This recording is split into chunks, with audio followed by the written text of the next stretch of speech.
पुढं नतमस्तक व्हावं वाटतं. शेवटी जात काय असती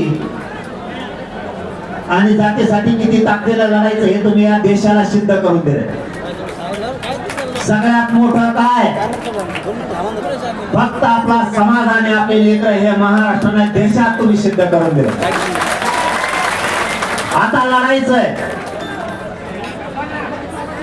आता रणभूमीत उतरायचं, सगळं मैदान मराठ्यांनी गाजवायचं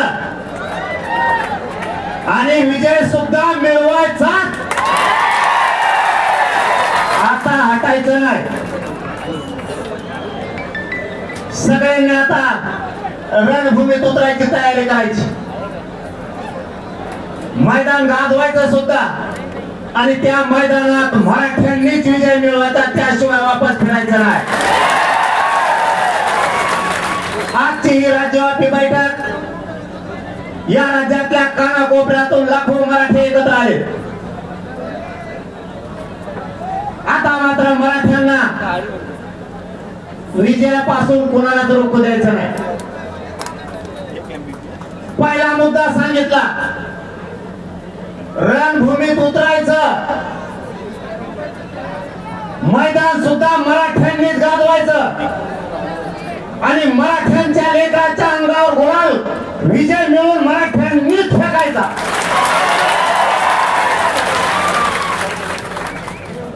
आता लढाई आर पारची आणि अंतिम. 2 वर्ष झालं मराठा लढतोय. हा 2 वर्षाचा संघर्ष आणि लढाई आता मराठ्यांनी जिंकायची म्हणजे जिंकायची. 2 वर्ष सातत्याने आपण लढतोय. ही अंतिम लढाई आता मराठ्यांनी पार पाडायची. माय बापा, एक महत्वाचा विषय सांगतो. राजकीय लोक पक्ष कोणताही असू द्या, स्वतः निवडून येण्यासाठी मरमर करतात रात्रंदिवस आणि त्यांच्यासाठी पण तुम्ही. पण एक गोष्ट तुम्ही यातून लक्षात ठेवा, तुमच्या लेकरासाठी कोणी मरमर करत नाही, तुमच्या जातीसाठी कोणी मरमर करत नाही. त्यासाठी तुम्हाला मरमर करायची. तुमच्या लेकरासाठी आणि तुमच्या जातीसाठी हे शब्द लक्षात ठेवा. सगळ्यांनी झटून राहायचं, एकानं पण माग हटायचं नाही. कोणत्याही पक्षाचा मराठा असू द्या, कोणत्याही पक्षाचा मराठा असू द्या, त्यांनी स्वतःच्या लेकरावर गुलाल टाकण्यासाठी आता सज्ज व्हायचं. 75 वर्ष झालेत मराठा समाज वाट बघतोय आरक्षणाची. आलं बरं का आता अंतिम टप्प्यात. थोडं राहिलंय, त्याला पण कळलं थोडं राहिलं म्हणून. त्याला पण कळालं थोडं राहिलं.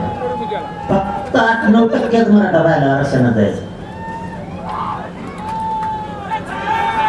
चायला या वारीला टांका थांबायला. मागचे मित्र, आपण मायबाप समाज आपला वाट बघतो. आरक्षण कधी मिळत देण्याची जबाबदारी तुमची माझी. 2 मुद्दे सांगितले. रणभूमीत उतरायचं पहिलं सांगितलं, एकजुटीनं राहून आपल्या जातीच्या अंगावर गुलाल फेकायचा दुसरं सांगितलं आणि तिसरं सांगतो, आपण बाहेर पडल्याशिवाय आपल्या लेकराला न्याय मिळणार नाही. अजिबात सोशल मीडियावरती व्हॉट्सअप फेसबुकला बघायचं नाही. तुम्ही आता जिथं उभा असता तिथूनच आता शब्द ऐका आणि जागेवर उभा राहा, जागेवर बसा. कारण इकडून आता यांना फोन यायलेत, यांना फोन यायले तर तेव्हा एकाना सांगतील तर रस्त्यावरती सगळे लोक उभे आहेत. म्हणून माझी विनंती आता आहे, तिथून ऐका. आणि सगळ्यात महत्वाचं सांगतो, हे काय झालं आपल्याला भेटली होती तिकडं, आपल्या ते आपली आंतरराष्ट्रीय लेवलची मराठी देशातले सगळ्यात मोठी सभा झाली तिथं. पण काही वेळेस गावकऱ्यांचं ऐकायला लागतं. ते तुम्हाला माहित नाही म्हणून सांगतो. तुम्ही म्हणता आता इथं भेताळावर पत्र्यावर सगळ्या दुनियात गावात लोक बसणार, मग इथं का ठेवली तर त्याचं उत्तर सांगतो आणि तुमची दिलगिरी सुद्धा व्यक्त करतो. इथं ठेवण्याचं कारण ही शेवटची बैठक. मग गावकऱ्यांचं म्हणणं होतं आमच्या गावात ठेवा, आजूबाजूला ठेवण्यापेक्षा शेवटची बैठक म्हणल्याच्या नंतर आमच्या गावात ठेवा.